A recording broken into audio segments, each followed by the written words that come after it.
Okay.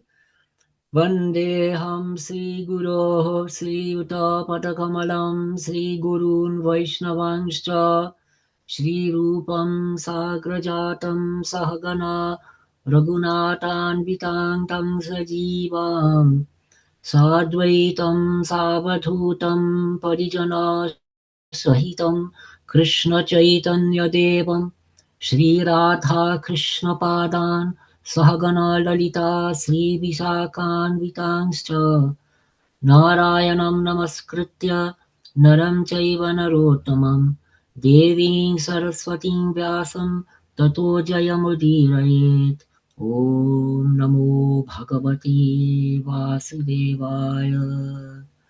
So, continuing with Mahabharata Udyoga Parva, chapter 673, part 10.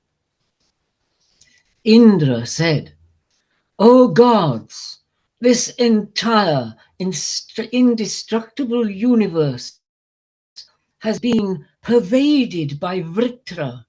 There is nothing that is equal to him and can stand up to him.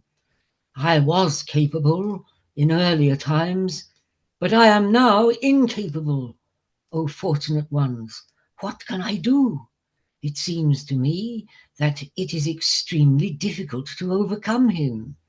This energetic and great-souled one is infinitely valorous in battle. He will devour the three worlds with all the gods, the asuras, and men. O residents of heaven, therefore listen to what I have decided. We must approach the abode of the great-souled Vishnu. We must consult with him about the means for killing this evil-souled one. Shalya said, at these words of Bhagavan, the gods, together with the masses of rishis, then sought refuge with the immensely strong Vishnu, one with whom refuge should be sought. All of them were oppressed with the fear of Vritra and spoke to Vishnu, the Lord of all the gods. O Lord, you covered the three worlds in 3 strides. O Vishnu, you killed the Daityas in battle and obtained the Amrita. Having bound down the great Daitya Bali, you made Shakra the Lord of the gods. You are the Lord of all the worlds. Everything is vested in you. You are the God who is the great God. You are revered by all the worlds, O supreme among the immortals. Become the salvation of Indra and the gods. O destroyer of asuras, the entire universe has become pervaded by Vritra. Vishnu replied, I will certainly do that which ensures your supreme welfare. I will tell you a means whereby he will cease to exist.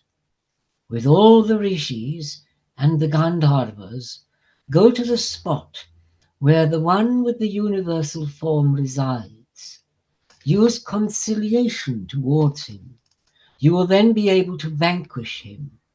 O gods, Shakra will go there using my energy. I will invisibly enter his supreme weapon, the Vajra. O supreme among gods, go there with the rishis and the Gandharvas. Without any delay, bring about a truce between Vritra and Shakra.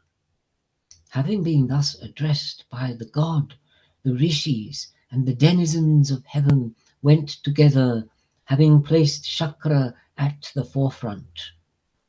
All those greatly energetic ones approached him. He was burning the 10 directions with the radiance of his energy. He seemed to be swallowing the 3 worlds and was like the sun and the moon. Together with Shakra, the gods saw Vritra there. The rishis approached and spoke to Vritra in pleasant words. O invincible one, the entire universe is pervaded by your energy, but you will not be able to vanquish Vasava, who is supremely valorous. Since the two of you began to fight, a very long period of time has elapsed. All the beings, including the gods, the asuras, and men, are oppressed. O Vritra, let there always be friendship between you and Shakra. You will then obtain happiness and eternally dwell in Shakra's world. Hearing these words of the rishis, the greatly strong Asura Vritra bowed his head in obeisance before all of them and said, O immensely fortunate ones! O all the Gandharvas! O unblemished ones! I have heard everything that you have said. Now listen to me. O gods, we are both extremely energetic. How can there be friendship between us? The rishis replied, righteous ones should meet at least once. After that, what is destined will happen. No one transgresses an agreement with a righteous person. Therefore, there should be an agreement between those who are righteous. An agreement between the righteous is firm and eternal. Even in times of difficulties, the wise say that this is desirable. Great welfare derives from an agreement with a righteous person. That is the reason wise ones do not cause violence to righteous ones. Indra is honored by righteous ones, and great-souled ones reside with him. He also speaks the truth, isn't mean, follows dharma, and is determined in his decisions. Let there always be peace between you and Shakra. You must have trust. Do not think otherwise. Having heard the words of the Maharshis, the immensely radiant one told them, O illustrious ones, I must certainly revere ascetics. O gods, if you carry out everything that I am asking you to, I will do everything that these bulls among the Brahmanas have asked me to do. O Indras among Brahmanas, I will be incapable of being killed by Shakra, together with the gods, by anything that is dry, anything that is wet, anything made of stone or wood, by any weapon, by the Vajra, and during the day or during the night. Such an agreement with Shakra will always please me. O bull among the Bharata lineage, the rishi said that it would be this way. When this agreement had been made, Vritra was delighted. But Shakra was always full of resentment. He kept thinking about a means of killing Vritra. The destroyer of Bala and Vritra was always anxious and kept looking for weakness. One day he saw the great Asura on the shores of the ocean. It was evening, and the extremely lovely but terrible Muhurta had arrived. Footnote: this is Sandhya, twilight or dusk, when demons begin to roam around. End of footnote. He thought about the boon that the great-souled one had been granted. It is the terrible evening. It is not night or day. He is the enemy who has robbed me of everything. I can certainly kill him now. He is immensely powerful and has a gigantic body. If I do not kill the great Asura Vritra through deceit today, it will not be good for me. Shakra thought in this way and remembered Vishnu. He saw the foam in the ocean as large as mountains. This is not wet nor dry, nor is it a weapon. If I fling it at Vritra, he will perish in an instant. With the Vajra, he swiftly flung the foam at Vritra. Vishnu entered the foam and destroyed Vritra. With Vritra dead, the darkness vanished from all the directions. An auspicious breeze began to blow, and the beings rejoiced. All the gods, the Gandharvas, the Yakshas, the Rakshasas, the serpents, and the Rishis praised the great Indra with many hymns. Having been honored by all the beings, he pronounced benedictions on all the beings.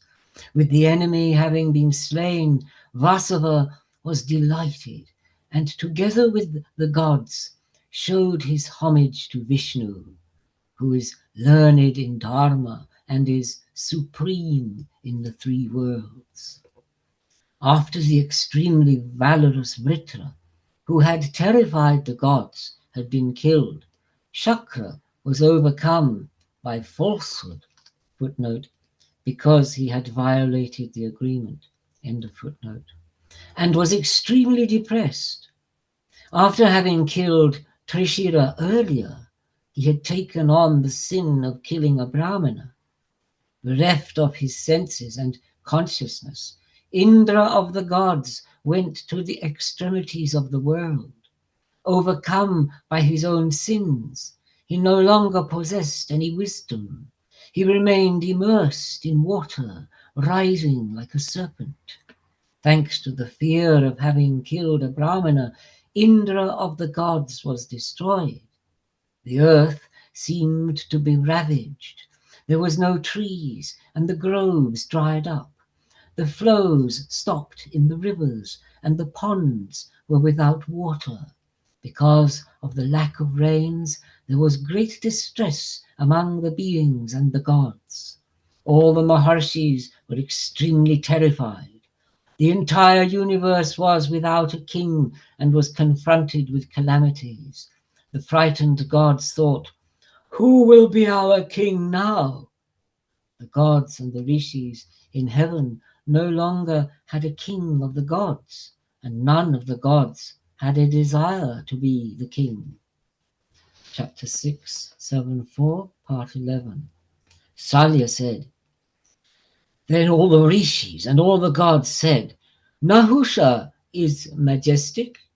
Let us appoint him of the gods and a lord of the 30 gods. All of them went to him and said, "O Lord of the earth, be our king." O king, Nahusha thought about his own welfare and told the gods, the masses of rishis, accompanied by the ancestors, "I am weak. I am incapable of protecting you. It is a powerful one who should be the king. Shakra was always powerful." All the gods, with the rishis at the forefront, again told him, "You will be endowed with the power of our austerities. Protect the kingdom of heaven. There is no doubt that we are terribly afraid of each other. O Indra among kings, be our king in heaven. You will absorb the energy of gods, Danavas, Yakshas, Rishis, Rakshasas, Gandharvas, and all beings as soon as you behold them. You will then be powerful, always placing Dharma at the forefront. Be the Lord of all the worlds and the herdsman of the Brahmarshis and the gods in heaven." Having obtained this extremely rare boon, he became the king of heaven. He had always had Dharma in his soul, but now he became addicted to desire. Nahusha, the king of the gods, sported in many different ways, in all the gardens of the gods, in the grove of Nandana, in Kailasha, on the slopes of the Himalayas, on the mountains Mandara, Sweta, Sahya, Mahendra, and Malaya, and in oceans and rivers, surrounded by apsaras and the maidens of the gods.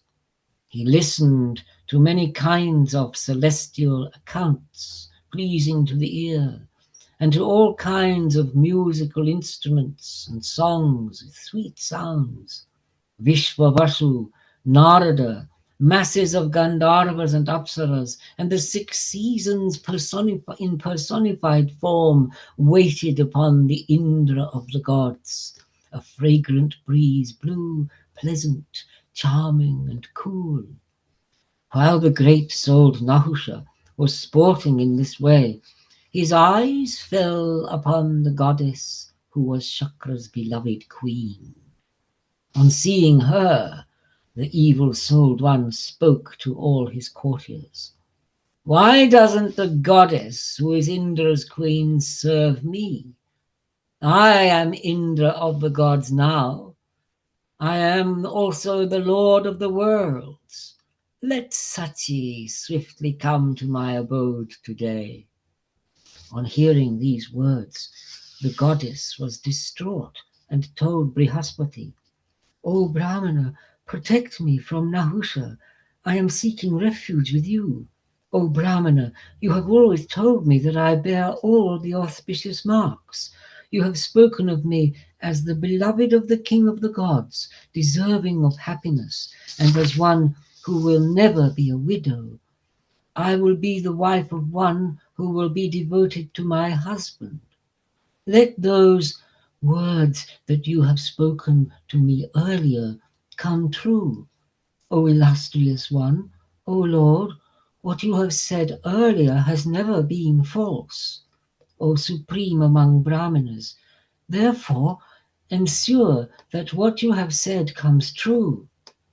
At this, Brihaspati told Indrani, who was confounded with fear, O goddess, what I have told you will certainly come true.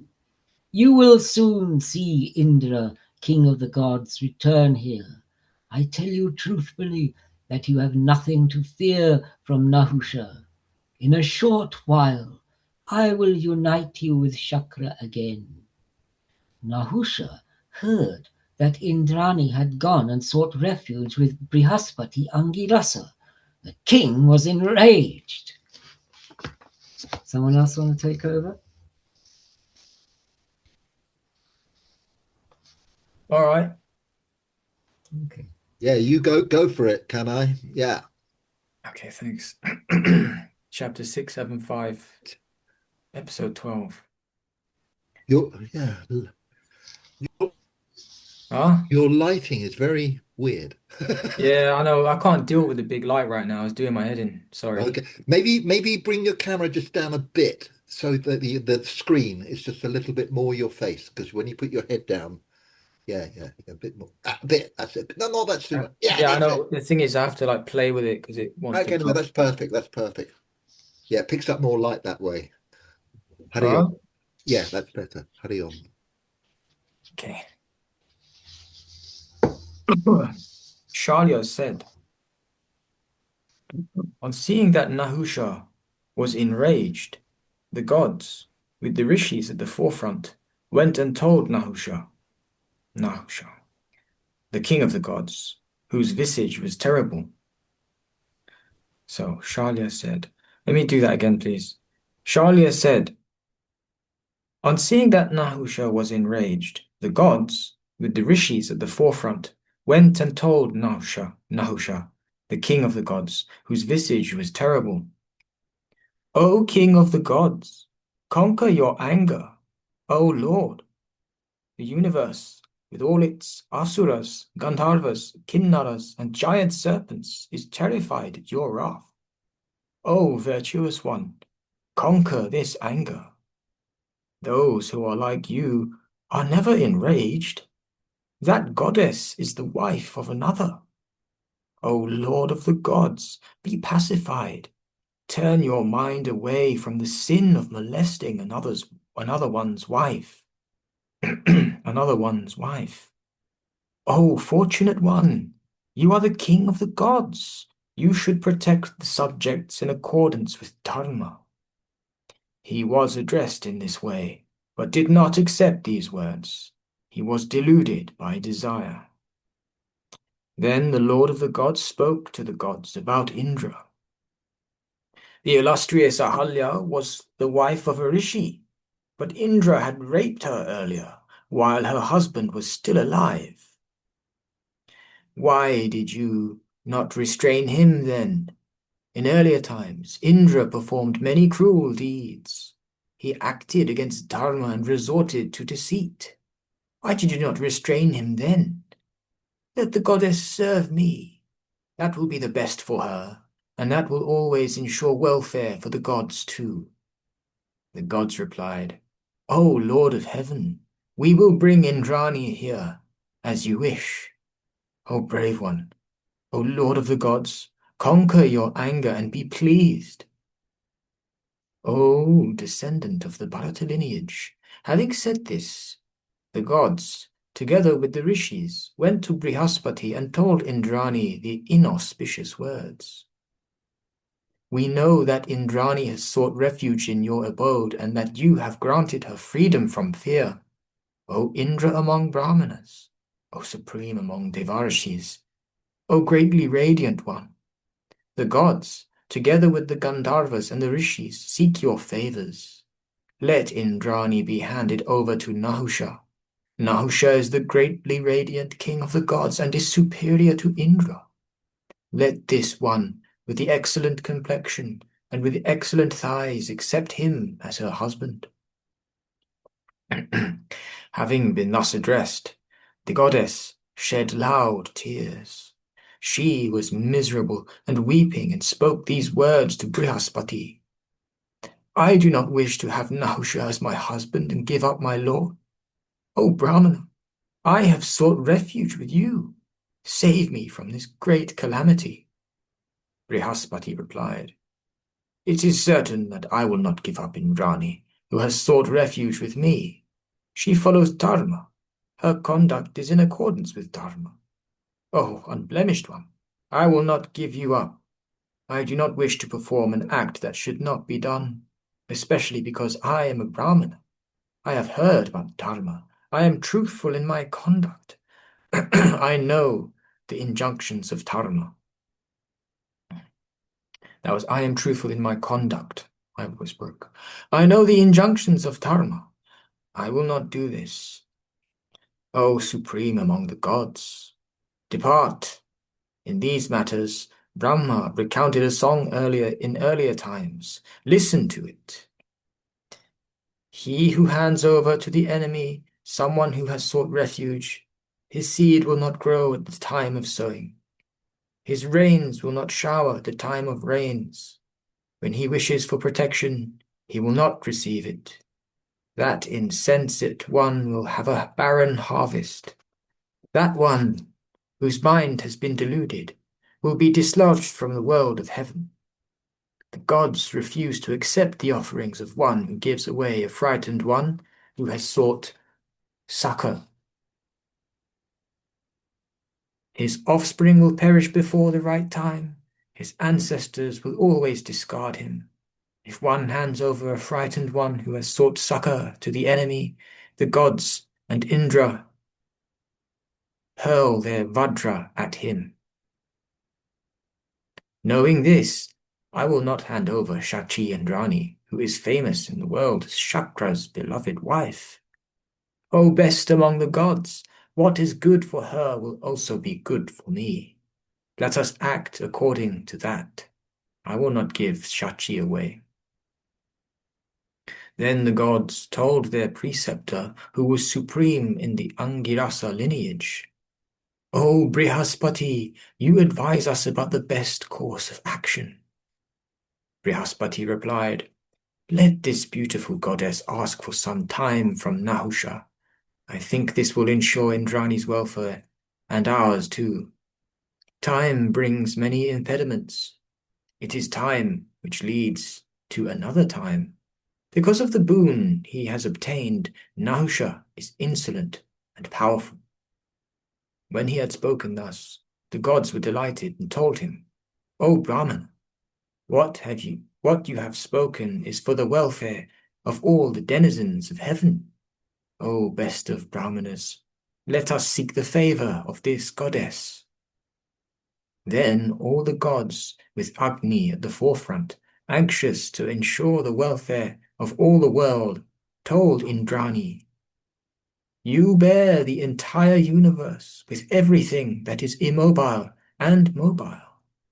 You are true and devoted to one husband. Go to Nahusha. That lord of the earth, Nahusha, who lusts after you, will soon be destroyed. Shakra will become the lord of the gods again." Having thus decided on a course of action that would ensure success, Indrani went to Nahusha, whose visage was terrible. She was bashful. Having beheld her in her youth and beauty, the evil-souled Nahusha was delighted. He lost his senses because of desire. Chapter 676, Part 13. Shalya said, having seen her, Nahusha, king of the gods, addressed her thus: "O one with the beautiful smiles, I am Indra of the three worlds. O one with the beautiful thighs, O one with the beautiful complexion, serve me as your husband." Having been thus addressed by Nahusha, the goddess, who was devoted to her husband, trembled in fear, like a plantain tree during a storm. She joined her hands in salutation and bowed her head before Brahma. She told Nahusha, king of the gods, whose visage was terrible, "O lord of the gods, I am asking for some time from you. I do not know where Shakra is. I do not know where he has gone. O Lord, let me try to ascertain the truth. Alternatively, if this cannot be found out, I will serve you. I am telling you this truthfully." Having been thus addressed by Indrani, Nahusha was delighted. Nahusha replied, "O one with the beautiful hips, it will be as you say. Once you have got to know, your task is to come here. Remember the truth you have sworn." Thus given permission by Nahusha, the beautiful one departed. The ascetic one went to Brihaspati's abode. O supreme among kings, on hearing her words, the gods, with Agni at the forefront, began to consult about what might be done for the sake of Shakra. They went and met Vishnu, the god of the gods, and anxious, the ones who were eloquent with words addressed these words to the Lord Vishnu: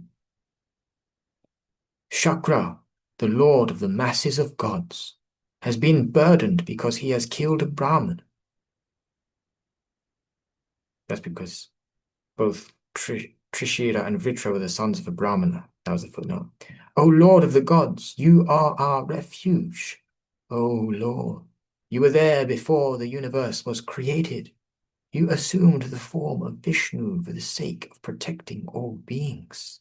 When Vasava slew Vritra through your valor, he was burdened because he had killed a Brahmana. O supreme among the masses of gods, you decide on a way for him to be freed."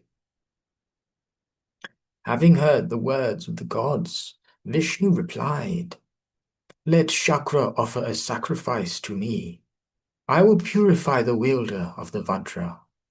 Having worshipped me, let the chastiser of Paka perform a holy horse sacrifice. Without any fear, he will then become Indra of the gods again. The evil-minded Nahusha will ensure his destruction through his own deeds. O gods, you must be patient and endure him for some time." Having heard the pure and true words of Vishnu, which were like Amrita, all the masses of gods, the preceptors, and the gods went to the region where Shakra had hidden himself, anxious with fear.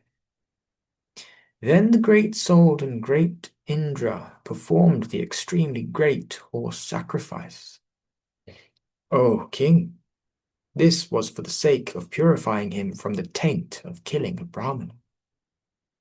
O Yudhishthira, he distributed the killing of a Brahmana over trees, rivers, mountains, the earth, and women.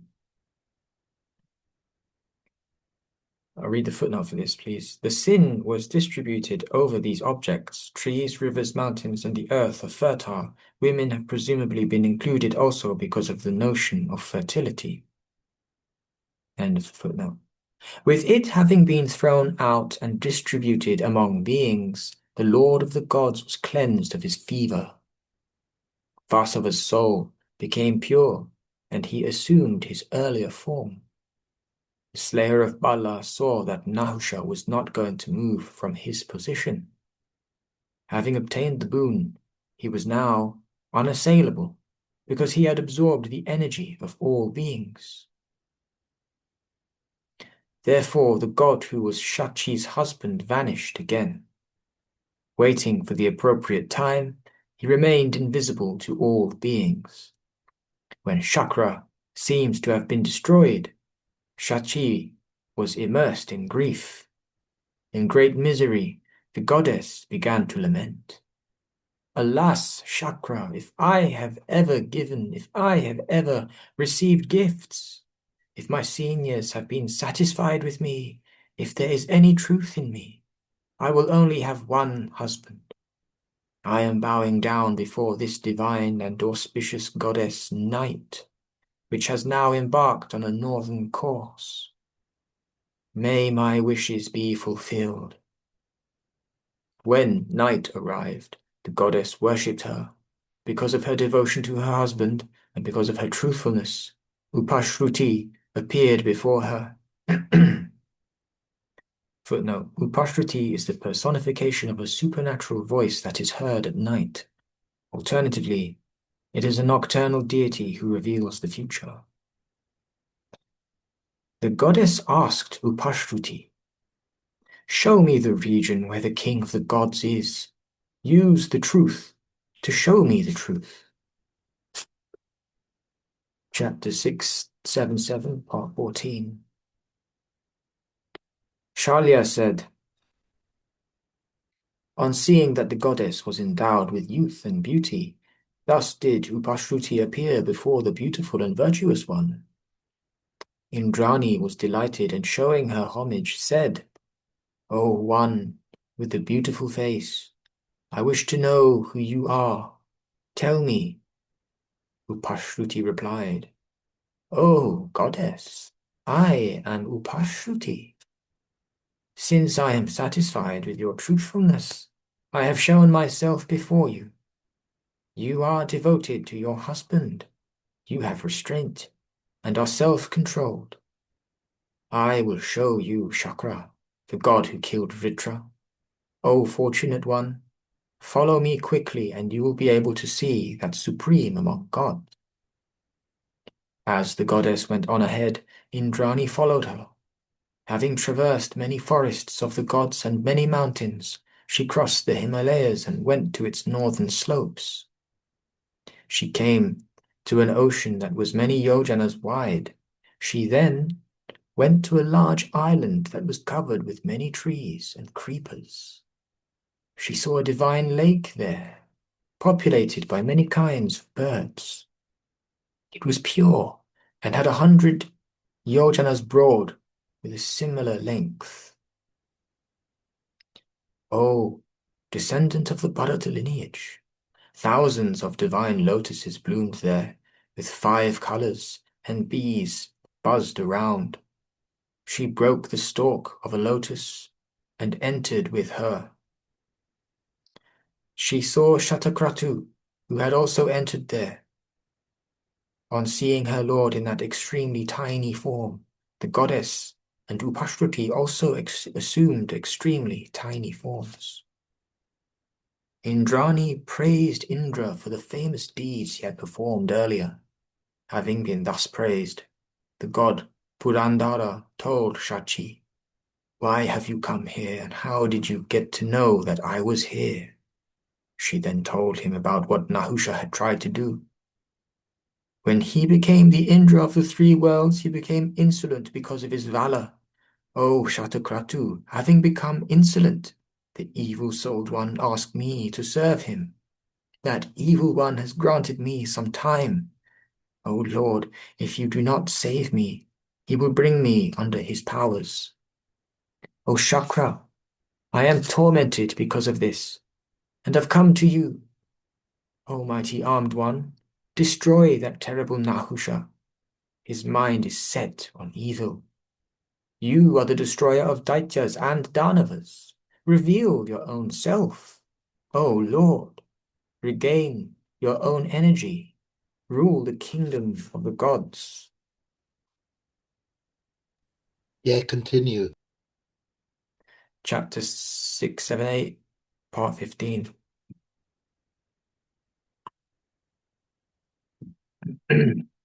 Shalya said, having been thus addressed by Shachi, the illustrious one replied, this is not the time for valor. Nahusha is superior in strength. O beautiful one, the rishis have made his powers increase because of the oblations he has offered to the gods and the ancestors. O goddess, I will indicate a course of action and you should carry it out. You must carry this task out in secrecy. O beautiful one, you must not talk about it in any way. O slender wasted one, go to Nahusha and tell him when you are alone, O Lord of the universe, come to me in a celestial vehicle that is borne by the rishis. I will then happily come under your control. Tell him this. Thus addressed by the king of the gods, his lotus-eyed wife told him that it would be this way. She went to Nahusha. When Nahusha saw her, he was surprised and spoke these words. O one with the beautiful thighs, you are welcome. O sweet smiling one, what can I do for you? I am devoted to you. Love me, O fortunate one, O spirited one. What task do you wish me to perform for you? Do not be shy. O slender wasted one, you should have trust in me. O goddess, I truthfully swear that I will do whatever you ask me to. Indrani replied, O Lord of the universe, I am waiting out the time that you have granted to me. O Lord of the gods, after that, you will become my husband. There is a task that I desire in my heart. O King of the gods, think about it. O King, I will tell you about it, provided that you do what brings me pleasure. Out of love, I am speaking these words to you. If you carry them out, I will come under your control. As his vehicles, Indra possessed horse, elephants, and chariots. O Lord of the gods, I desire a vehicle from you that has not existed earlier. One that Vishnu, Rudra, the Asuras, or the Rakshasas do not possess.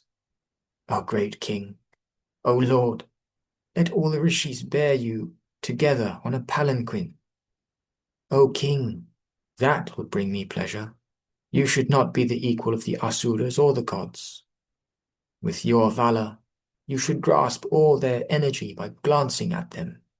O brave one, no one will be able to stand before you. Having been thus addressed, Nahusha was extremely delighted. The Indra of the gods spoke these words to the unblemished one. O one whose complexion is beautiful, you have spoken about an extraordinary vehicle. O goddess, I have taken a strong fancy towards it. O one with the beautiful face, I am under your powers. One who makes the sages carry his vehicle cannot be weak in strength. I am a powerful ascetic. I am the lord of the past, the present, and the future. When I am angry, the universe ceases to exist. Everything is vested in me. the gods, the Danavas, the Gandharvas, the Kinnaras, the serpents, and the Rakshasas. O sweet smiling one, all the worlds are not enough to counter my anger.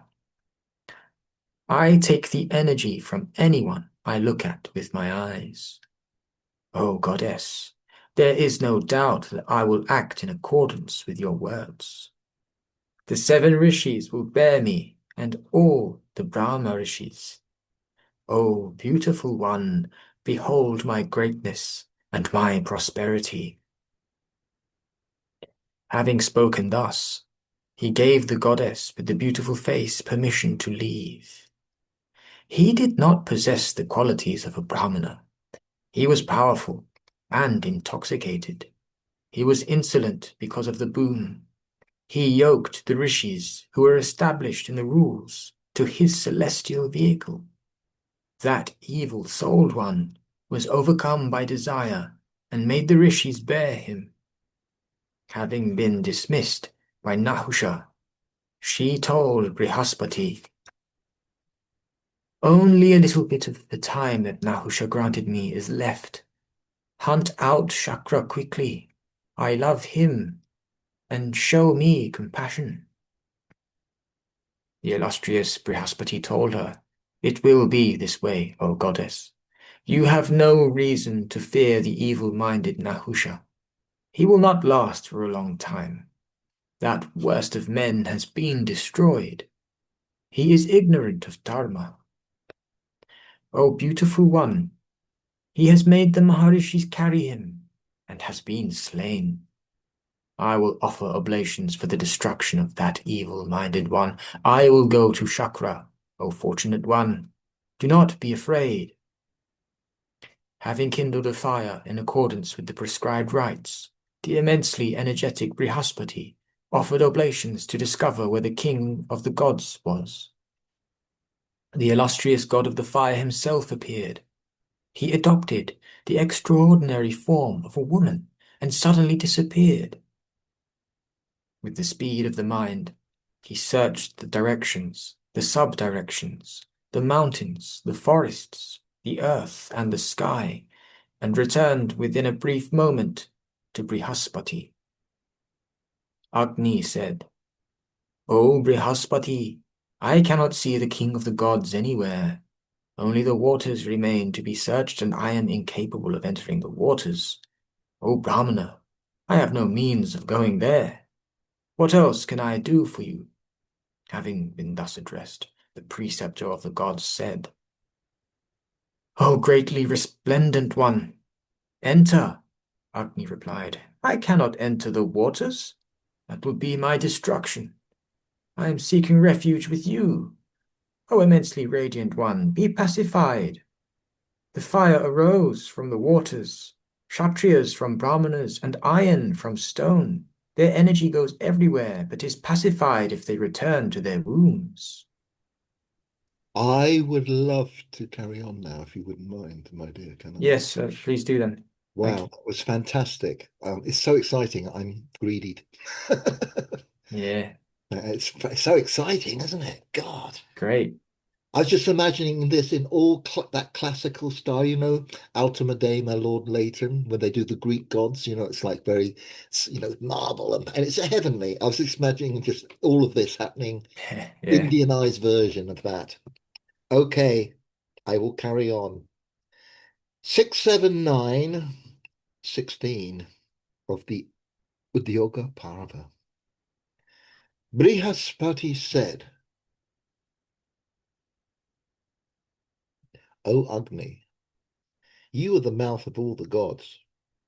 You carry the oblations. You are inside all beings and roam around like a secret witness. The wise ones have spoken of you as one and again as three, O bearer of oblations. Without you, the universe is instantly destroyed. Having bowed down before you, the Brahmanas go to whatever eternal destinations they have won because of their own deeds, together with their wives and their sons. You are the helper of oblations. You are the supreme oblation. You are worshipped at sacrifices. You are the supreme sacrificer, O bearer of oblations. Having created the three worlds, you become the kindling and cook them when the time has come. You gave birth to this entire universe. O Agni, you are the foremost reason for its establishment again. O Agni, you are the source of all water. You are the blazing lightning. The flames that issue from you burn all beings. Water is based on you. Everything in this entire universe is based on you. O purifying one, there is nothing in the three worlds that is not known to you.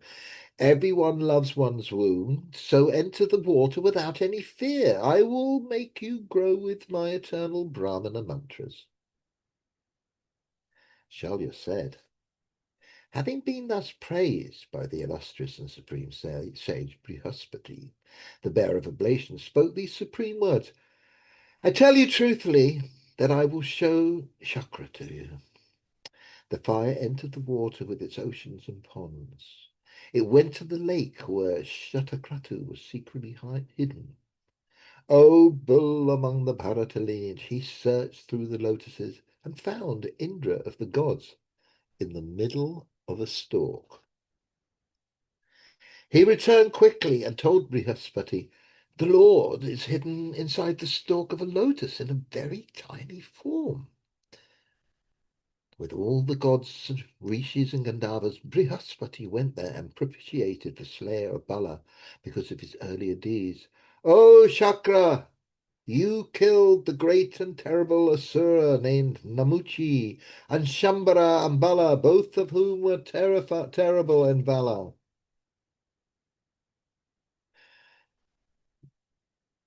Shatrakutus, grow and destroy all the enemies. O wielder of the Vajra, arise and see the gods and the rishis who have come. O great Indra, O Lord, you save the world by killing the Danavas. You used the foam of the water strengthened through Vishnu's energy to slay Vitra earlier. O King of the gods, O Lord of the universe, you are worshipped by all beings. You are the one who should be worshipped. There is no other being in the world who is your equal. O Shakra, you sustain all the beings. You ensured the greatness of the gods. Save the world of the gods. O great Indra, increase in strength. When he had thus been propitiated, he slowly grew. He assumed his own form and became endowed with strength. The god asked his preceptor, Brihaspati, who was standing before him, what task remains? The great Asura, who was the son of Twashtra, has been killed, and so has the extremely gigantic Vitra, who wished to devour the world. Brihaspati replied, the human king, Nahusha, has obtained the kingdom of the gods through the energy of the gods and the masses of rishis. He is grievously oppressing all of us. Indra asked, how did Nahusha attain the kingdom of the gods? Difficult to attain. Oh, Brihaspati, what austerities did he possess, and what was his valor? Brihaspati said, the frightened gods wished for a chakra after you had given up the position of the great Indra. All the gods, the ancestors, the rishis, and masters of Gandharvas then assembled. O Chakra, they went and told Nahusha, be our king and be the herdsman of the universe. Nahusha replied, I do not have the capacity. You must make me increase through the energy of your austerities. The gods acted in accordance with these words. He became a king with terrible valor. Having obtained the kingdom of the three worlds, that evil-souled one makes the ascetics bear him throughout the world. There is poison in his extremely terrible eyesight, and it robs the energy. Nahusha must never look at you. All the gods are frightened of Nahusha. They roam in secret, so that he may not look at them. Shalya said, these people. Thus spoke the best of the Angiras lineage, Brihaspati. At that time, Kubera, guardian of the world, and the ancient Vaivashvata Yama and the gods Soma and Varuna also arrived. When they arrived, they told the great Indra, It is extremely fortunate that the son of Twastra and Vitra has been slain. It is extremely fortunate that you are hale and unhurt. O Shakra, we see that your enemies have been killed. Shakra then replied in the appropriate way and incited them against Nahusha. Nahusha, the king of the gods, is terrible in form, therefore you must assist me against him. Sorry. They said, Nahusha is terrible in form, O God. There is poison in his eyes, and we are frightened of him, O king. O Shakra, if you truly vanquish Nahusha, we should also be entitled to our share. Indra replied, It shall be that way. The Lord of the Waters, Kuber and Yama, will also be instated with me. Uniting today, we will vanquish the enemy Nahusha, whose eyesight is terrible. Then the flaming fire told Chakra, Give me a share also, and I will render you assistance. Chakra said, You will also get a share. In great sacrifices, there will be one share for Indra and Agni together. Having thought about this, the illustrious and great Indra, the chastiser of Paka, made Kubera the lord of all the yakshas and riches, Vaivashvata of the ancestors, and Varuna of the waters. With due honours, Shakra, the granter of boons, gave them these lordships. 68017. Shalya said, When the intelligent king of the gods was thinking about a means for killing Nahusha, together with the guardians of the world, the illustrious ascetic Agastya appeared. They're all turning up, aren't they? Agastya appeared. He showed homage to Indra of the gods and said, It is fortunate that you have gained in strength. Vishwarupa has been destroyed and the Asura Vitra has been slain. O Purandara, it is through good fortune too that Nahusha has been dislodged from the kingdom of gods. O destroyer of Bala, it is through good fortune that I look upon you now. Indra replied, O Maharishi, welcome. I am happy to see you. Please accept from me water for washing the feet, water for washing the mouth, and cow and arghya. Having been thus honoured, the supreme of sages, Bull among Brahmanas, seated himself, and Lord of the gods happily asked him, O illustrious one, O supreme among Brahmanas, I wish to hear from you how Nahusha, whose mind was set on evil, has been dislodged from heaven. Agastya said, O Chakra, listen to the pleasant news of how the evil souled and evil acting King Nahusha, insolent because of his strength, has been dislodged from heaven. Pleasant news. The immensely fortunate Devarshis and the unblemished Brahmanas were exhausted at having to bear the evil-acting Nahusha. O God, O supreme among victorious ones, they posed a question to Nahusha. Brahma has chanted mantras that should be used when cows are sprinkled. Are these accurate? O Vaisava, this is the question they asked. Nahusha's senses were confounded because of darkness, and he replied in the negative. The rishi said, You are engaged in our dharma. You do not know dharma. For us they are accurate because the Maharishis have uttered them earlier. Vaivasa, while he was arguing with the sages oppressed by Adama, this man touched my head with his foot. O consort of Sachi, because of this he lost his energy and his prosperity. I told the anxious one who was oppressed by his fear, this was undertaken by Brahma earlier and was observed by the Brahmarshis.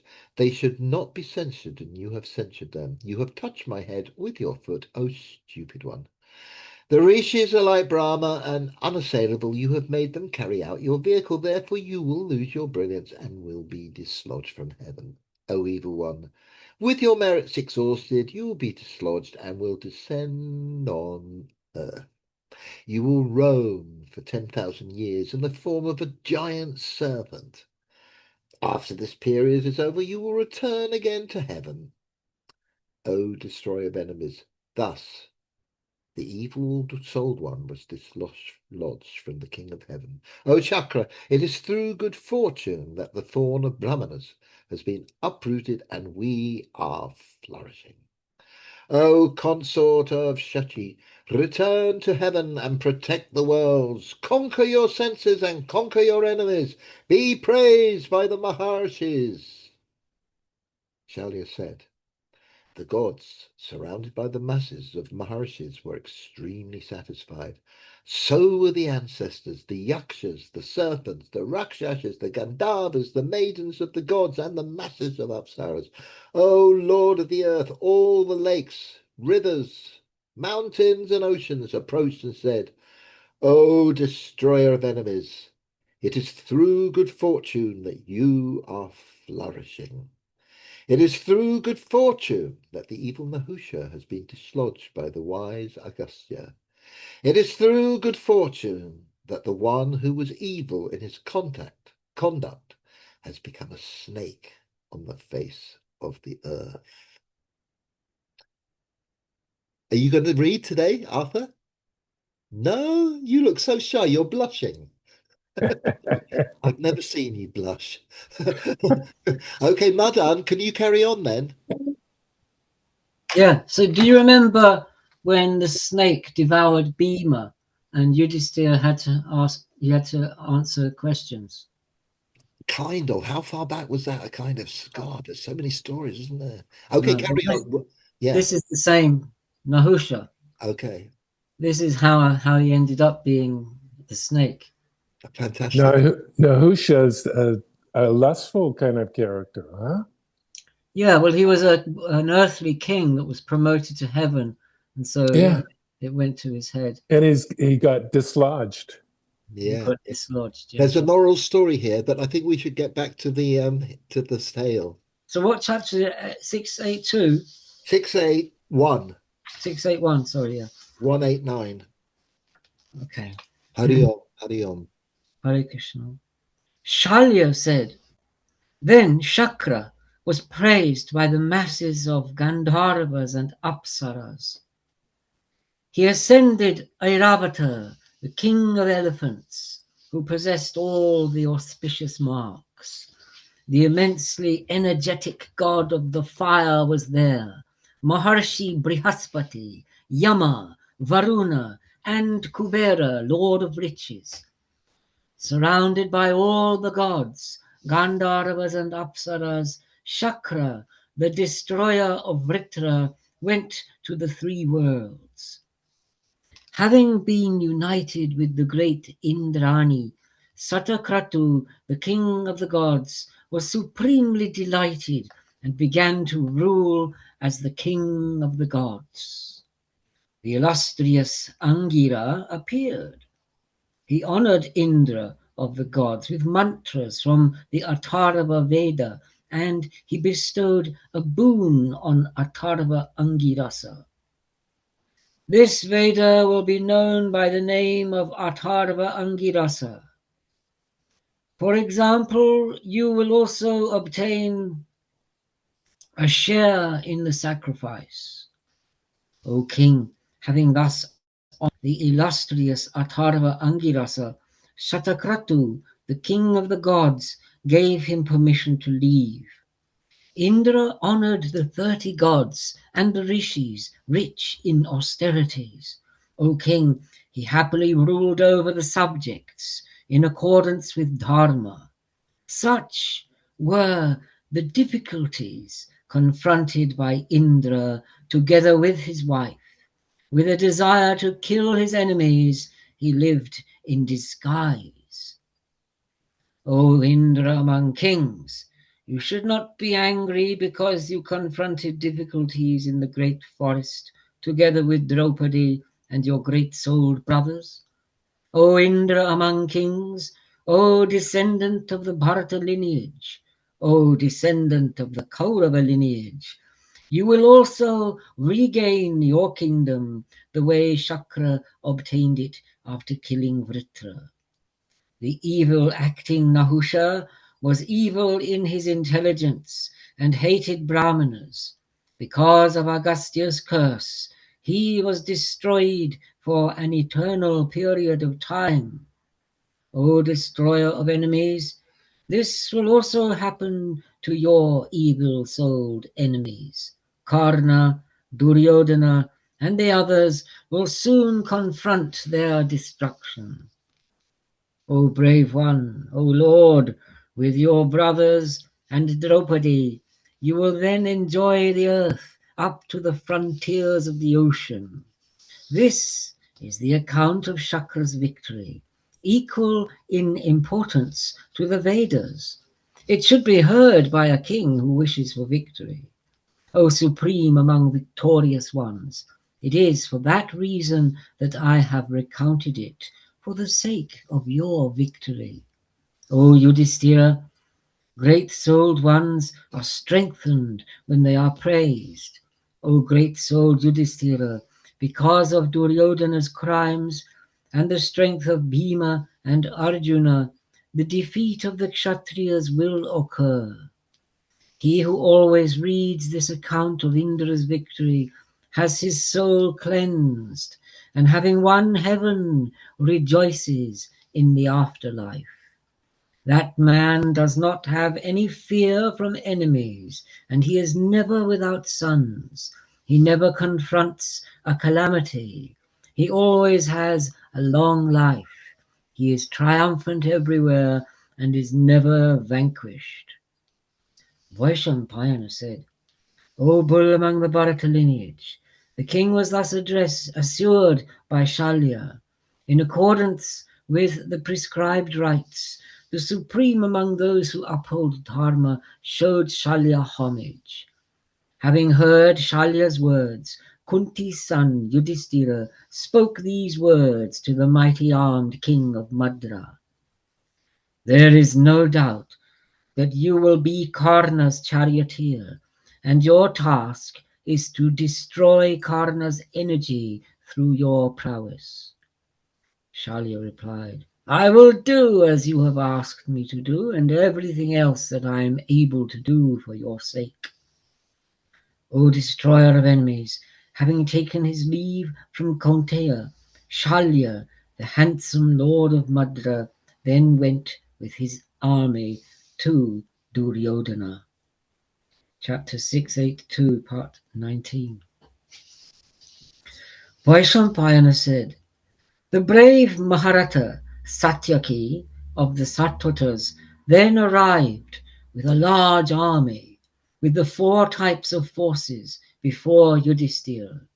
His immensely valorous warriors had arrived from many countries. They were courageous and wielded many weapons. The army was beautiful. It had battle axes, slings, spears, javelins, clubs, lances, swords, axes, nooses, unblemished scimitars, swords, bows, helmets, and many different kinds of arrows that had been washed in oil. With all these weapons, that army dazzled the cloud. The soldiers shone like lightning in the midst of a cloud.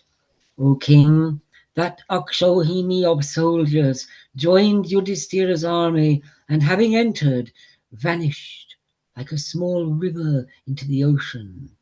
In a similar way, Drishtaketu, bull among the Chedis, brought an Akshohini to the infinitely energetic Pandavas. Jayatsena of Magadha, Jarasanda's son, arrived before Dharmaraja with 1 Akshohini of soldiers. O Indra among kings, Pandya, who dwelt by the shores of the ocean, arrived before Yudhishthira, surrounded by many kinds of warriors. When that force arrived, the soldiers looked extremely radiant. O king, strong and well attired, it was worthy of being looked at. Drupada had an army that consisted of soldiers from many regions. There were handsome and brave men, and his Mahabharata sons too. King Virata of Matsya, the lord of an army, came to the Pandavas with kings from the mountainous regions. In this way, the great-souled sons of Pandu assembled 7 Akshohinis. They had many flags. The Pandavas wished to fight with the Kurus, and this delighted them. To the delight of Dhritarashtra's son also, increased. Bhagadatta, lord of the earth, gave him 1 Akshohini of soldiers. That army had chinnas and kiratas and was covered with gold. That army looked like a forest of karnikaras. Footnote: the name of a tree and its flowers. The flowers are colourful but have no fragrance. End of footnote. O descendant of the Kuru lineage, in a similar way, the brave Buri, Shrava and Shalya arrived before Duryodhana, each with 1 separate Akshohini. With the forces of the Bhojas and the Andakas, Hardikya Kritavarma went to Duryodhana with 1 Akshohini. Among those tigers among men, those soldiers with garlands of wildflowers looked like crazy elephants sporting in the forest. Among the others, there were those from Sindhu and Sovira, with Jayadratha at the forefront. The lords of the earth arrived and seemed to make the mountains tremble. That large Akshohini of soldiers was resplendent, like many different kinds of rain clouds stirred by the wind. O Lord of the earth, Sudakshina of Cambodia joined Kauravya with 1 Akshohini, together with the Yavanas and the Shakas. Those soldiers looked like a swarm of locusts. Having joined Kauravya, they seemed to disappear. Nila, resident of Mahishmati, came with Nilayudha and with the immensely valorous lords of the earth who lived in the southern regions. The 2 kings of Avanti, surrounded by large forces, came to Suyodhana with 1 Akshohini each.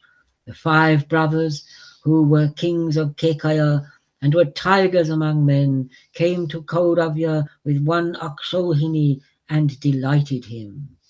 O bull among the Bharata lineage, from other directions many other great-souled lords of the earth arrived and brought 3 more armies. Thus Duryodhana had 11 armies.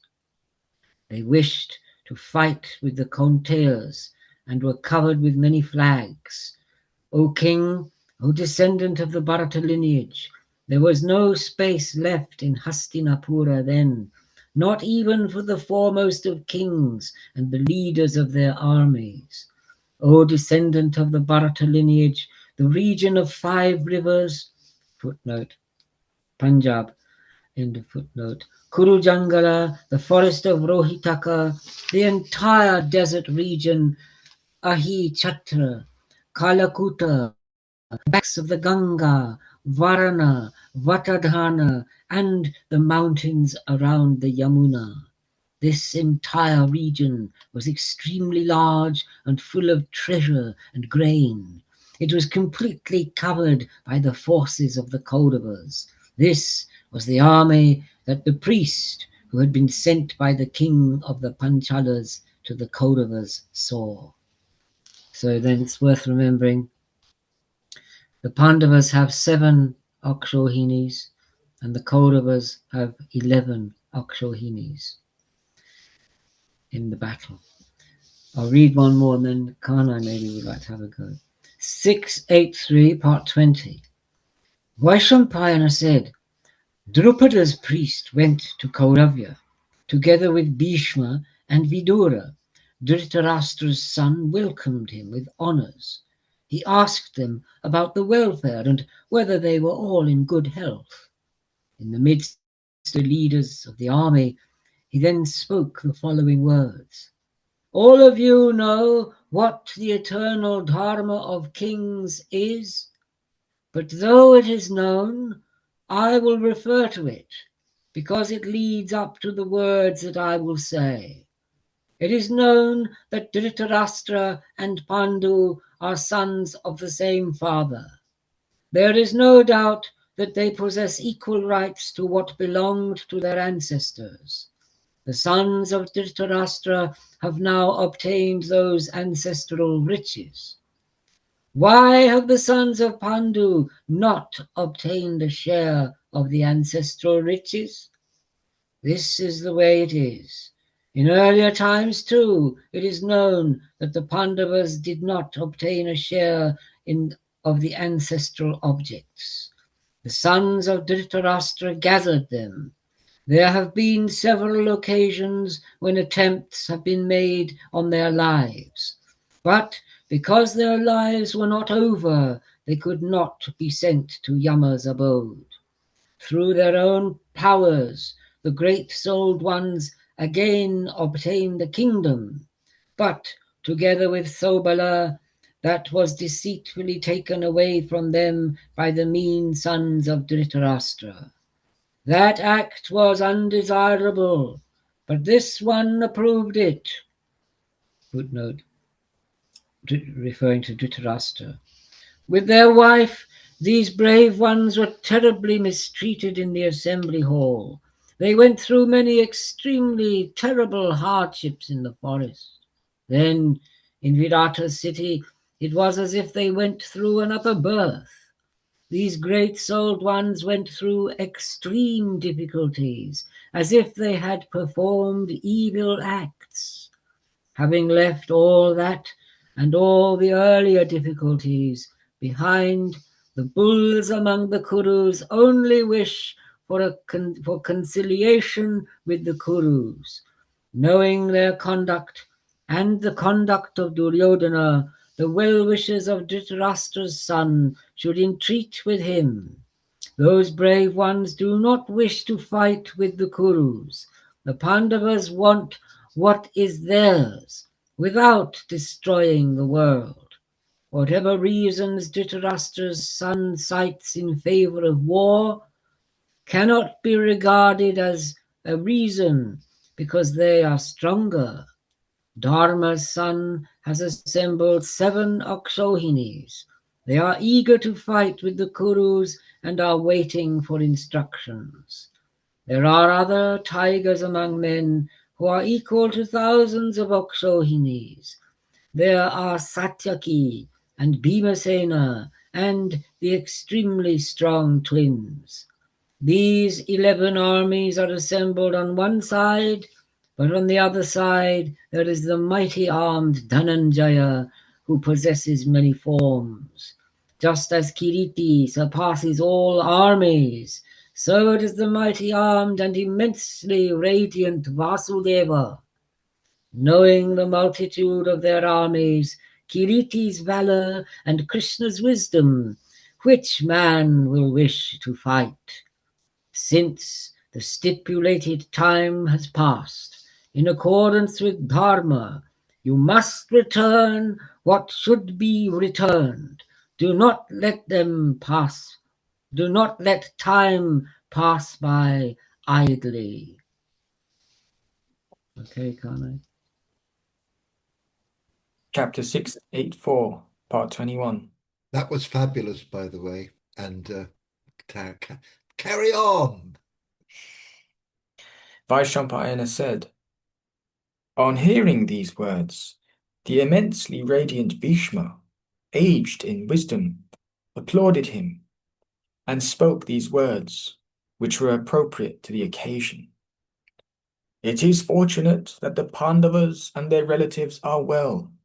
It is fortunate that they have allies now, and it is fortunate that they are devoted to Dharma. It is fortunate that those brothers, the descendants of the Kuru lineage, desire peace. It is fortunate that they, together with Damodar, do not desire war. There is no doubt that you have spoken the truth in every way. It is my view that because you are a Brahmana, your words are too sharp. There is no doubt that the Pandavas went through hardships here and in the forest. There is no doubt that, according to Dharma, They have a claim on all their ancestral riches. Kiriti Partha is powerful. He is immensely strong and is skilled in the use of weapons. Who is there who can withstand Pandu's son, Dhananjaya, in battle? Even the wielder of the Vajra cannot. How can other archers? It is my view that he can stand up against the three worlds. While Bhishma was still speaking these words, Kardana glanced in Duryodhana's direction and angrily and insolently said, "O Brahmana, what you have said is not unknown by any being in the world. What is the point of repeating it again and again? In earlier times, for Duryodhana's sake, Shakuni defeated Pandu's son, Yudhishthira, in a gambling match. He went to the forest for a stipulated time. Without that time being over, he now desires his ancestral kingdom back. The king depends on the strength of the Matsyas and the Panchalas. O learned one, Duryodhana will not give up even 1 foot of ground because of fear. But if it is according to Dharma, he will hand over the entire earth, even to an enemy. If they desire the kingdom of their fathers and grandfathers again, they will again have to roam around in the forest for the time that had been sworn. Then they can approach Duryodhana's lap without any reason for fear. Their present intentions are against Dharma. This is plain stupidity. If the Pandavas forsake Dharma and wish for a war, they will remember my words when they confront the best of the Kurus." Bhishma responded, "O Radheya, how can you speak? You should remember your own deeds, when Partha alone vanquished the 6 charioteers in battle. If we do not act as this Brahmana has spoken, we will certainly be killed on the field of battle and will have to eat dust."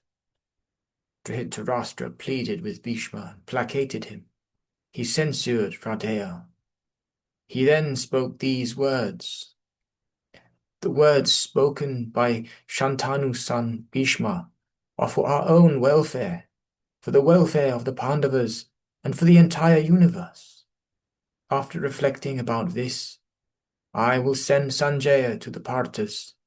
Therefore, you should now go back to the Pandavas without any delay.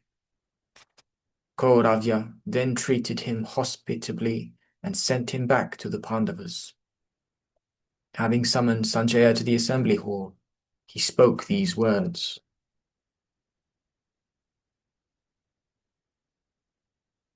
Section 50, Sanjaya Yana Parva.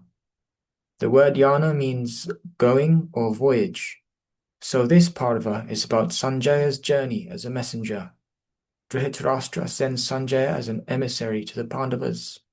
This mission doesn't succeed, though Krishna says that he will go as a messenger to the Kauravas. Yudhishthira asks for 5 villages through Sanjaya. Sanjaya returns to Hastinapur. Chapter 685, Part 22. Dhritarashtra said, "O Sanjaya, they have said that the sons of Pandu have reached Upaplavya. Go there and show homage to Ajatashatru, and tell the unblemished one that it is fortunate that they have stationed themselves in that village. O Sanjaya, honor them all in words of conciliation. Say that they did not deserve the difficulties of dwelling in exile. Say they will soon be at peace with us. Though they have been falsely acted against, they retain affectionate feelings towards us. O Sanjaya, I have never seen any kind of falsehood on the part of the Pandavas. Having obtained all the riches through their own valor, the Pandavas offered them to me. Having scrutinized the Parthas for misdemeanors, I have never been able to find any sin in them. They have always performed tasks for dharma and artha, and not in pursuit of happiness, pleasure, or desire. They have endured hot and cold, and hunger and thirst. They have controlled sleep, lassitude, anger, and delight. They have overcome delusion with fortitude and wisdom. The Partas have sought to obtain dharma and artha. When the time is right, they have given away riches to their friends. Even living together for a long time does not diminish their friendship. The Partas honor with homage and riches those to whom these are due. In Ajamida's lineage, there is no one who hates the Partas except that evil, hateful, and evil-minded Duryodhana and the even more inferior Karna. Those two engendered anger in those great-souled ones when they tried to reduce their pleasure and comfort. Duryodhana is used to pleasures, and because his valor has increased, he thinks that he is in the right. As long as the Pandavas are alive, only a child can think that their share can be taken away. Ajatashatru's footsteps. This is still Dhritarashtra speaking, I believe. Ajatashatru's footsteps are followed by Arjuna, Keshava, Vrikodara, Satyaki, Madri's 2 sons, and all the Srinjayas. It is better to give it to him than to fight. Savyasachi, the wielder of the Gandiv, is capable of subjugating the earth alone on his chariot. The unassailable and great-souled Keshava Vishnu is the lord of the 3 worlds. Which mortal man can stand before him?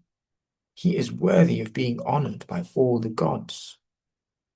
The shower of his arrows is like the roar of the clouds, and they are as swift as locusts. With a single chariot, the wielder of the Gandiva conquered the northern direction and the northern Kurus. Savyasachi robbed them of their riches and forced the soldiers to follow and pay tribute. In Khandava, Savyasachi, the wielder of the Gandiva, defeated Indra and the gods. Falguna rendered the offerings to the fire god and increased the honor and the fame of the Pandavas. There is no one who is Bhima's equal in wielding the club, or his equal in riding an elephant. It is said that he is Arjuna's equal on the chariot, and he has the valor of 10,000 elephants and the strength of his arms. He is well-trained, skilled, and swift. As an enemy, he will swiftly burn down the sons of Dhritarashtra.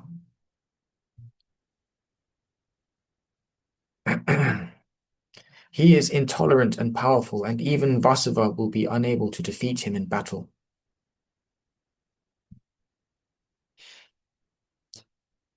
Falguna's brothers have been taught well. They are extremely intelligent and strong, and their arms are swift. Like vultures destroying a flock of birds, the sons of Madri will not leave any remnants among the Kurus. The swift Drishtyadumna is in their midst, and he is regarded as one of the Pandavas. With his advisors, the joy of the Somakas has devoted his soul for the victory of the Pandavas. That's Drupada. The aged Virata, the lord of the Shalvayas, is one with whom they have lived for a long time. He has opted for the Pandavas, together with his sons. I have heard that he is devoted to Yudhishthira. The 5 brave and spirited brothers, who are great archers, have been barred from Kekeya. They desire to obtain the kingdom of Kekeya, and eager to fight, follow the Parthas. All the brave ones among the lords of the earth have been assembled for the sake of the Pandavas. I have heard these brave ones are devoted to him. With great affection, they have resorted to Dharmaraj. There are warriors who dwell in the mountainous passes on earth. They are pure and have been born in noble lineages. There are valorous mlechas with many weapons. They have single-mindedly assembled for the sake of the Pandavas. The limitless King Pandya is equal to Indra in battle. He is accompanied in battle by many warriors. He is valorous in this world, and his energy cannot be counted.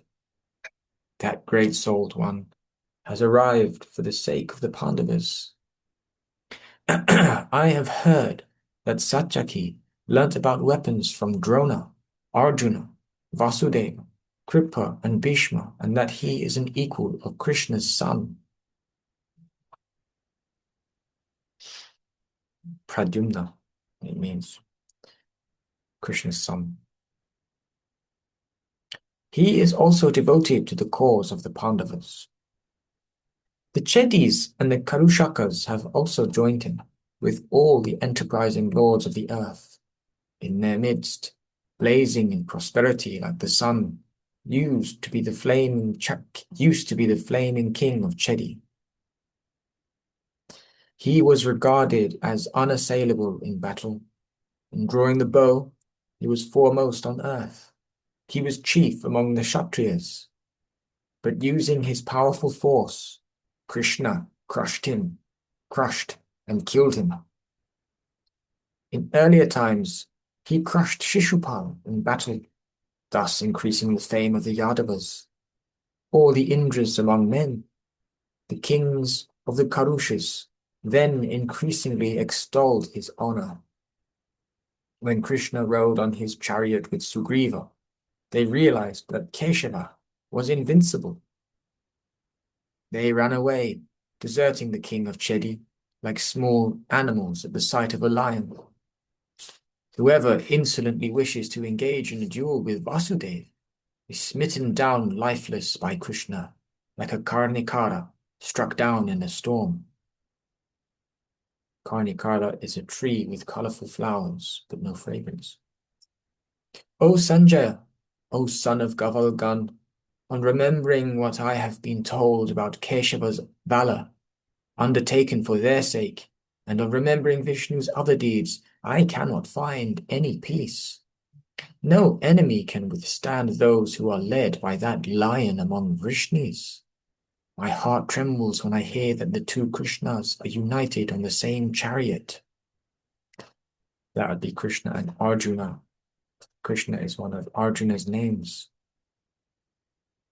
I hope my evil-minded son, whose intelligence is contrary, does not fall foul of them in a fight. O Sanjaya, otherwise they will burn down the Kurus, like Indra and Vishnu against the armies of the Daityas. It is my view that Dhananjaya is Shakra's equal, and the Vrishni warrior is the eternal Vishnu. Kunti's spirited son, Pandava Ajatashatru, is humble and has sought refuge in Dharma. The intelligent one has been deceived by Duryodhana. I hope that in his anger he does not burn down the sons of Dhritarashtra. I am not afraid of Arjuna, Vasudeva, Bhima, or the twins, as much as I have always feared the flaming rage of that king. O Sutta, he is united with austerities and brahmacharya. Any resolution that he sets his mind on is always successful. O Sanjaya, I am extremely terrified of his anger on the field of battle, and I know that his cause is just. Therefore, swiftly depart on your chariot. Having gone to the abode of the king of Panchala, you must ask Ajatashatru about his welfare repeatedly, in words full of affection. O son, when you meet Janardana, immensely wise, brave, and generous, on my instructions, you must ask him about his good health, too. Say that Dhritarashtra wishes for peace with the Pandavas. O Sutta, there is no word of Vasudev's that Kunti's son will not carry out. Krishna is as dear to them as their own selves. He is intelligent and is always attentive to their cause. On meeting the Pandavas, the Srinjayas, Janardana, Yuyudhana, and Viratan, On my instructions, you must ask about their health, and also that of the 5 sons of Draupadi. Oh, Sanjay, at the right time, whatever you think should be made for the welfare of the Bharatas, say that in the midst of the kings, but do not say anything that incites them to the war. Chapter 686, Part 23. Rai Shampayana said, on hearing the words of King Dhritarashtra, Sanjaya went to Upaplavya to meet the infinitely energetic Pandavas. Having approached King Yudhishthira, who had dharma in his soul, the son of the suitor first bowed down before him. Sanjaya, Gavalgana's son, the son of the suitor, then said, O king, O Ajatashatru, it is fortunate that I see you healthy, with all your aides, who are the equals of the great Indra. The wise and aged king Dhritarashtra, Ambika's son, has asked about your health. Is Bhima, foremost among the Pandavas, well, and also Arjuna and Madri's 2 sons? How about the Princess Krishna Draupadi, devoted to truth, the wife of warriors and the mother of sons? O descendant of the Bharata lineage, she is the spirited one for whom you offer sacrifices and wish for good fortune. Yudhishthira replied, O son of Gavalgana, O Sanjaya, you are welcome. O Suta, I am delighted and honor you. O learned one, let me tell you that I am well and my younger brothers are also well. Oh, Suta, it has been a long time since I heard about the welfare of King Bharata, the aged one of the Kuru lineage. Oh, Sanjaya, I am looking at you with delight, because I think that it is like looking at that Indra among men in person. Our grandfather is aged, intelligent, immensely wise, and has all the qualities of Dharma. Oh, son, is Kauravya Bhishma well? Does he conduct himself as he used to do earlier? Is the great-souled king Dhritarashtra, Vichitravirya's son, well, together with his sons? O son of a suitor, is Pratipa's son, the intelligent and great king Bhalika, well? O son, are Somadatta, Burishrava, Satyasandha, Shala, Drona, and his son, and the Brahmana Kripa, all great archers, are they well? Are they free from disease? O Sanjaya, they are the foremost archers on earth, and all of them are on the side of the Kurus. They are immensely wise and are learned in all the sacred texts. They are foremost among archers on this earth. O son, are they being treated with due honors? Are those wielders of bows free from disease? Drona's son, the handsome and great archer whose conduct is good, lives in that kingdom. O son, is the immensely wise Prince Yuyutsu, the son of a Vaishya, well? O son, is the adviser Karna well? He is the one whose advice the evil Suyodhana follows. O son, are the aged ladies, the mothers of the Bharatas, the cooks and the wives of the servants well? How about the daughters-in-law, the sons, the nephews, the sisters, and the sons of the daughters? Are they at peace? O son, does the king continue to properly support the Brahmanas as he used to do earlier? I feel like earlier could mean in previous times. Oh, Sanjaya. Not like earlier today. Anyway. Oh, Sanjaya. I hope Dhritarashtra's sons have not discontinued what I used to give to the Brahmanas. Does King Dhritarashtra, together with his sons, overlook the transgressions committed by Brahmanas? He is the refuge. Does he overlook any shortages they confront in their livelihood? The Creator has decreed this pure light in the world of the living for the welfare of all beings. If those evil ones do not restrain their avarice, There will be complete destruction for the Kauravas. Does King Dhritarashtra, together with his sons, make arrangements for the livelihood of the advisers? Are there ill wishers who dwell as well wishers and bring about dissension and ruin?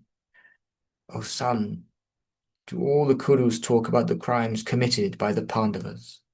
When they see the masses of Dasyus assembled, do they remember Partha, the foremost warrior? O son, do they remember the straight flying and whirling arrows released from the string of the bow? Do they remember the roar of Gandiva? I have not seen anyone on earth who is Arjuna's equal or superior in battle. With a single stroke, he can release 61 sharp and well-shafted arrows that have been sharpened on stone. With the club in his hand, Bhimasen is spirited. He makes masses of his enemies tremble. He is like a rotting elephant that tears down a bed of reeds. Do they remember him? Saladeva, Madri's son, vanquished and assembled Kalingas and Dantakura. The immensely strong one fought with his left hand and his right. Do they remember him? O son of Gavalgana, O Sanjaya, you saw when I sent Nakula out, and he brought the western direction under my sway. Do they remember Madri's son? They were defeated in Dvaitavan when they embarked on their ill-advised expedition with the cattle. The evil-minded ones were taken captive by the enemy and were freed by Bhimasen and Jaya. I protected Arjuna from the rear of Bhimasen, and the twins guarded his flanks. The wielder of the Gandiva defeated the enemies and was unhurt. Do they remember him, O Sanjaya? Through good deeds, one cannot make everything all right. With all our souls, we have not been able to sway Dhritarashtra's son. Shall I go for an extra one? Yeah. Go one more to 688. And then it's 9 o'clock and we'll see what's what. Chapter 687, part 224. Sanjaya said, O Pandava, you have described what you are capable of. O foremost among the Kuru lineage, you have asked about the Kurus and the people. O father, O Partha, those intelligent ones, the best of the Kurus that you have asked about, are well. O Pandava, know that there are aged and virtuous men around Dhritarashtra's son, but there are evil ones too. Dhritarashtra's son has given to enemies. Why should he then take away the shares of Brahmanas? If he follows adharma in his behavior towards you, like injuring those who do not injure you, that would not be right. If Dhritarashtra, together with his sons, hates those who, like you, are righteous, that would not be right, and would be like injuring one's friends. He does not approve of this, and is extremely tormented. Oh, Ajatashatru, the aged one is sorrowing. Having consulted with Brahmanas, he has heard that hating one's friends is the most grievous of sins. O God among men, they remember you in their assemblies, and Jishnu, the foremost among warriors, in battles. When there is the sound of drums and conch shells, they remember Bhimasen, who wields the club in his hand. In the midst of battle, they remember Madri's two sons, who advanced in all the directions, continuously showering arrows on soldiers. Those Maharatas were never perturbed in battle.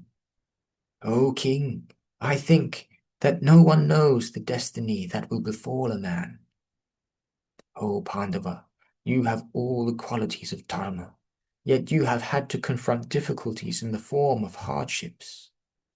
O Ajatashatru, you have been able to overcome your hardships and even greater ones because of your wisdom. All the sons of Pandu are like the equals of Indra, and will not deviate from dharma for the sake of desire. O Ajatashatru, with the aid of your wisdom, you will be able to bring about the peace that will protect the sons of Dhritarashtra, the Pandavas, the Srinjayas, and all the other kings who have gathered. O Ajatashatru, O king, listen to the words your father Dhritarashtra told me in the night when his advisers and his sons had gathered. Very good. Wow, beautifully. I mean, what? Whew. I'll stop recording, please. Every story was just brilliant. Okay, I'm finishing recording now. You use the word father and son rather loosely there. You know, Yudhishthira keeps calling Sanjaya son. Yeah. Yeah, was actually the word. It's mentioned in the footnote there. The word is tata. So it's a bit like, as they say in India now, bap. Bap can mean father or son, depending on who's saying well, it. Baba. So it's a term of endearment. Yes. We get that a lot in the Mahabharata. So, but really, Yudhishthira wouldn't have been addressed by Sanjaya as father. And Sanjaya wouldn't have addressed him as father. But do you think there's probably a better English way of saying it? Well, no, just get it the right way round. So because the word is the same, tata. So sometimes that means father if a son is saying it, but if the father's saying it, it means son. Tata. Like bap in Hindi, bap. Sometimes it means father or son. Look, it's still recording. It's an endearing term. Baba. Baba can mean little baby. It can mean it's still recording. Anyway, I'm going to stop recording now. We're still recording. Okay. Oh, are you going to stop recording? Yeah, we'll just do that. We can carry on. Yeah. Is he going?